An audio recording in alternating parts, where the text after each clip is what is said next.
Good morning, traders. It's Peter Thompson, senior mentor of 1 billion signal, sponsored by Merit Forex. It's Monday morning, new week, such a situation we have worldwide actually. The situation is getting worse, and I don't believe there will be something positive out of this. What we can do in this case as traders is just to adapt to the current market situation and, of course, take the best out of it. Unfortunately, we have to do it in order to follow our success. So I really hope for all of you guys, first of all, to get better, much better. I'm talking about the people who actually got the virus already. About the rest, take care of yourself, really be careful. Stay at home, of course, and I hope everything is gonna get better much faster. So about the markets, quick review, quick recap about the economic calendar. New Zealand already cut the interest rate to 0.25 from 1%, which is 0.75%. Very big cut for interest rate in New Zealand. US as well. We talk about from 1.25% interest rate decision in US to 0.25%. Very important. And this happened actually last night, Sunday night, and Tuesday.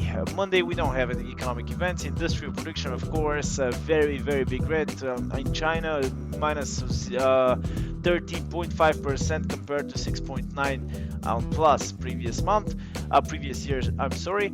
And this is absolutely logical considering the situation in China. Tuesday, what do we have? RBA meeting minutes in Australia, interest rate decision probably in Australia, average earning index in UK, climate common change in Great Britain, core retail sales in US, retail sales in US. Again, 12:30 GMT time. Wednesday, we have CPI for the Eurozone, 10 a.m. building permits, 12:30, and core CPI in Canada. Our lovely crude oil inventories, of course, 2:30 p.m. GMT. Thursday, interest rate decision for Switzerland. Let's see what's gonna happen. Actually, they're already in a negative 0.75, and we've been expecting to see even further cuts. Let's see what our guys are gonna do here, and it's a matter of time. And employment change also early in the morning for Australia, 12:30. Friday we have interest rate decision in Russia, which is not so there is no big impact regardless the Russian rebel. Core retail sales in Canada 12:30, and existing home sales in 2 p.m. GMT for Friday. So the economic calendar is full of events. It's gonna be very volatile week, and of course you have to follow the news, especially right now, because it's very important, not only about trading but also for your health and your life sometimes. Euro, US dollar. We start with the actual technical analysis. As usual, we talk about Euro, US dollar. Quite absolutely expected drop. We had talked about it a couple of times. Slight upward correction and then continuation to the downside. So right now the situation is a bit fragile, simply because Europe is in very bad shape right now because of the coronavirus. You've heard about the European countries, what's going on, and especially the Italy is going crazy. So euro is, I'm going to be surprised to see euro 1.1026, 1.0991. Until that time, I'm just gonna wait. I'm not gonna touch the euro for now because it's not very clear. Great British pound, such a drop. Okay, 800 pips for a couple of days. We had talked about it. We talked that simply we expect to see the GBP going down. I didn't expect to see such a big pressure on the Great British pound, but fact is a fact. So we reached 1.25, 1.2381. Literally the price tested these two support levels, even staying right below 1.2381. So for now, I think we're gonna see slight recovery to the upside to 1.25, even 1.26. completely possible. As you can see, the price almost tested 1.26. I'm gonna put a new horizontal level, 1.26, just to make sure that I have it on my chart. And I'm gonna expect a recovery, and after that I'm going to looking for short trades. Australian US, so quite similar. Australian dollar is going down, expecting recovery and then continuation to the downside. As you can see, the price reached almost all-time lows. We talk about the last couple of years. Barely we can see the Australian US dollar 1.60, 162. If I go back to the chart, there we have a very big spike. If you remember about the situation here, 2018, and there is just no point to go back because many years ago we got this price. So anyway, we expect definitely correction to the upside, and after that another push to the downside. So nothing good is coming for the Australian, but I think definitely can take advantage of it. New Zealand US, kind of similar situation, expecting recovery after this big drop. It was very big drop, 1.6199. This is the level, 0.62, I'm sorry, the level that I'm gonna looking for. And then after that, continuation to the downside. I'm gonna wait until then to see what's gonna happen. USD Canadian pushing to the sky, because simply if we take a look at the crude oil is not getting better whatsoever. So $30 per barrel is very important support level.